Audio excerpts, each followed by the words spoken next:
রাজশাহীর মোহনপুর উপজেলার মৌগাছি ভূমি অফিসের যে চিত্র সেটি ভয়াবহ। এখানে নানা অনিয়ম ও দুর্নীতিতে ভরে গেছে।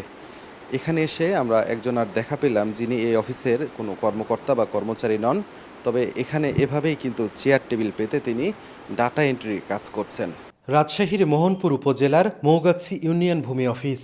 অফিসের ভেতরে গোপনীয় শাখায় চেয়ার টেবিলে বসে কম্পিউটারে কাজ করছেন হানিফ নামের এক যুবক, যিনি এই অফিসের কোনো কর্মকর্তা বা কর্মচারী নয়। এ বিষয়ে জানতে চাইলে হানিফ হোল্ডিংয়ের কাজ করার কথা স্বীকার করেন। তবে মৌগাছি অফিসের ভূমি উপসহকারী কর্মকর্তা বিজন কুমার জানান, এসিল্যান্ডের অনুমতি নিয়েই তাকে বসানো হয়েছে। এসিল্যান্ডের বক্তব্যে ভাড়া করা লোক দিয়ে ভূমি অফিসে কাজ করার অনুমতি দেওয়ার বিষয়টি উঠে এসেছে। মূল কাজটা কি করে? এটাই মানে হোল্ডিং এর? হ্যাঁ, হোল্ডিং এটাই।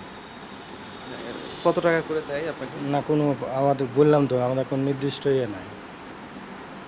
এটা কি দৈনিক দেয় না মাসিক না সাপ্তাহিক? নির্দিষ্ট নাই। কাজের উপর ভিত্তি করে টাকা দেয়। হ্যাঁ।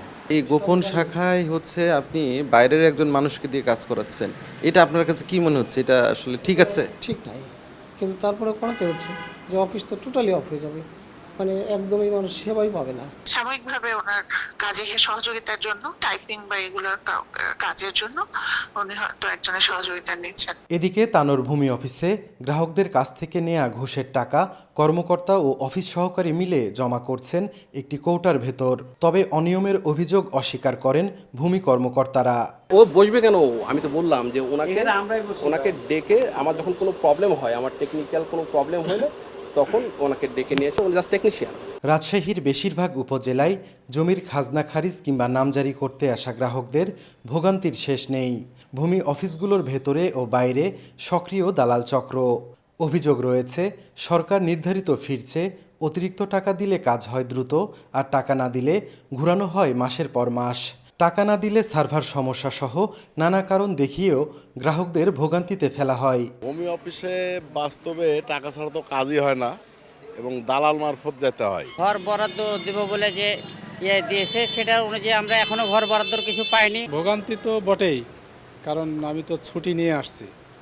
আজকে যদি কাজ না হয় তাহলে তো আমার জন্য সমস্যায়। অভিযোগ তো জনগণ দিবে, কিন্তু এমনি ফি তো আর মনে করেন যে আবেদন হয় না। অতিরিক্ত টাকা নেন, এটার অভিযোগ আছে? না স্যার, এটা অতিরিক্ত ওরকম আবেদন নাই। আপনাকে প্রায় দেখা যায় ভূমি অফিসগুলোতে। না, আমি প্রায় আসি না, ওই যে এটার জন্যে আসা পড়ে মাঝে মাঝে, যে ফাইলটা হচ্ছে না, আবেদন করেছি, দরখাস্ত করেছি, এটার জন্যে আসি। তবে ভূমিমন্ত্রী ও জেলা প্রশাসক বলছেন, দুর্নীতিবাজ অনেক কর্মকর্তা কর্মচারীকে চাকরিচ্যুত ও সাময়িক বহিষ্কার করা হয়েছে। এরপরও যদি কেউ কোনো অনিয়মের মধ্যে জড়িয়ে পড়ে, তাদের বিরুদ্ধে ব্যবস্থা নেওয়া হবে। তাদের নিয়োগ বন্ধ করে দেওয়া হয়েছে, তাদের বিভিন্ন বিষয় আমন্ত্রণ করা, এবং আমাদের প্রতিমন্ত্রী, আমাদের মন্ত্রীরা, আমি সহ আমরা তাৎক্ষণিক জুটিকা সফরে যাই এবং হাতে নাতে ধরার জন্য আমরা চেষ্টাও করি। আমরা এই ভূমি ব্যবস্থাপনাকে জনগণ আস্থা ফিরিয়ে আনার জন্য এবং আপনার জনবান্ধব করার জন্য ইতিমধ্যে সরকারি নির্দেশনা অনেক পদক্ষেপ গ্রহণ করেছি এবং এটি অব্যাহত থাকবে। যদি কোনো অভিযোগ পাওয়া যায় আমরা সাথে সাথে ব্যবস্থা গ্রহণ করছি। জেলার 9টি উপজেলা ও সদর মিলিয়ে 10টি এবং ইউনিয়ন ভূমি অফিস রয়েছে 36টি। সাইফুর রহমান রকি, সময় সংবাদ, রাজশাহী।